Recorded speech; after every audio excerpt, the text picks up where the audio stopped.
నవ్యాంధ్ర రాజధాని అమరావతిని విజ్ఞాన కేంద్రంగా మలుస్తామని ముఖ్యమంత్రి చంద్రబాబు పునరుద్ఘాటించారు. అమరావతిలో ప్రతి ఒక్కరికి ప్రపంచ స్థాయి ప్రమాణాలతో విద్యావకాశాలు కల్పిస్తామన్నారు. దేశంలో ప్రముఖ విశ్వవిద్యాలయాల్లో ఒకటైన ఎస్ఆర్ఎం వర్సిటీని కేంద్ర మంత్రి వెంకయ్య నాయుడుతో కలిసి ఆయన అమరావతిలో ప్రారంభించారు.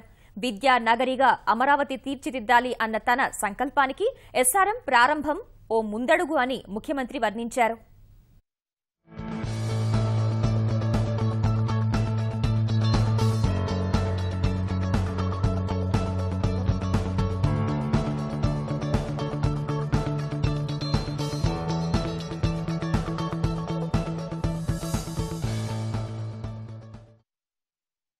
దేశంలోని ప్రముఖ విద్యాసంస్థల్లో ఒకటైన ఎస్ఆర్ఎం యూనివర్సిటీ ఏపీ విభాగాన్ని ముఖ్యమంత్రి చంద్రబాబు అమరావతిలో ప్రారంభించారు.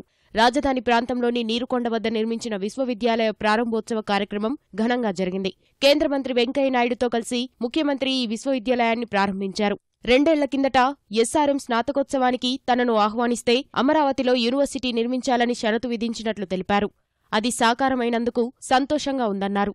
3,000 కోట్ల వ్యయంతో 50,000 మంది విద్యార్థులకు సేవలందించేలా ఎస్ఆర్ఎం భవిష్యత్తులో విస్తరిస్తుందన్న చంద్రబాబు ప్రపంచ స్థాయి విద్యాసంస్థలకు అమరావతి కేంద్రం కావాలని ఆకాంక్షించారు.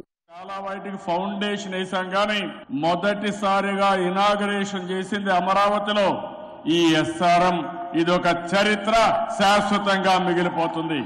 ఇది ఒక నాలెడ్జ్ హబ్ కింద తయారు చేయడానికి ఎస్ఆర్ఎం మొదటి మెట్టు. 100% ఎస్ఆర్ఎం ఫ్యాకల్టీ అంతా కూడా పిహెచ్డీస్.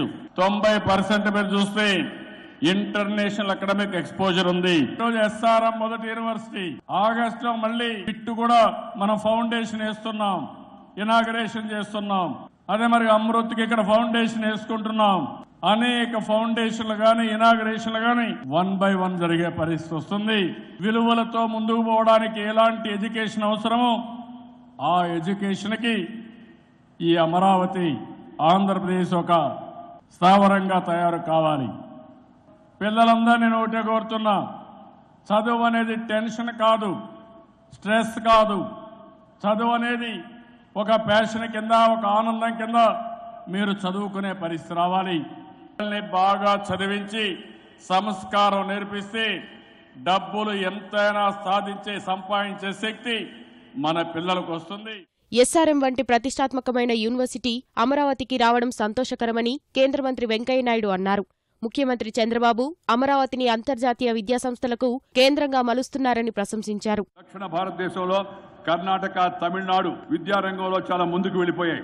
ఆంధ్రప్రదేశ్ కూడా ఇప్పుడిప్పుడే ముందుకు వెళుతోంది. అందుకే ముందు చూపుతో ముఖ్యమంత్రి గారు ఎస్ఆర్ఎం యూనివర్సిటీకి, అలాగే అమృత్ యూనివర్సిటీకి, అలాగే విఐటికి, అలాగే శెట్టి గారి యొక్క ఇన్స్టిట్యూషన్స్ కి, ఇలా అనేక విద్యా సంస్థలను ముఖ్యమంత్రి ముందు చూపుతో ప్రోత్సహించబోతుందో, భవిష్యత్తు కోసం, మన పిల్లల కోసం ఈ యొక్క ప్రణాళికను సిద్ధం చేయబోతుందో చాలా అభినందనీయం.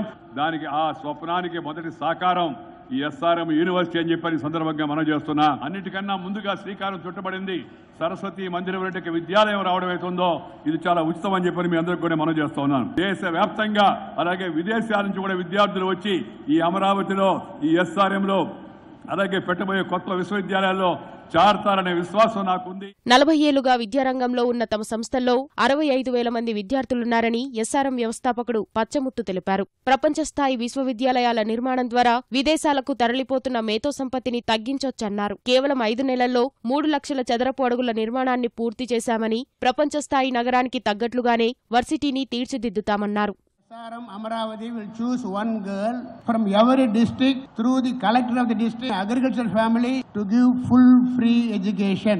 The entire course will be given free. Who are interested in sports from the 9th standard onwards, every year we choose 100 students for sports training every year. Selected through the physical directors, due notification will be given.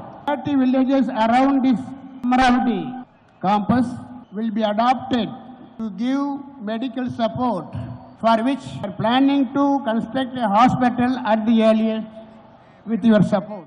ఈ ఏడాది 240 మందికి ప్రవేశాలు కల్పిస్తున్న SRM సంస్థలో వచ్చే ఏడాది నాటికి 1000 మందికి ప్రవేశాలు ఇవ్వనున్నారు. ఎస్ఆర్ఎం వర్సిటీ వైద్య కళాశాలను, ఆస్పత్రిని ఏర్పాటు చేయడానికి త్వరలోనే మరో 100 ఎకరాలు కూడా కేటాయించనున్నామని ముఖ్యమంత్రి ప్రకటించారు.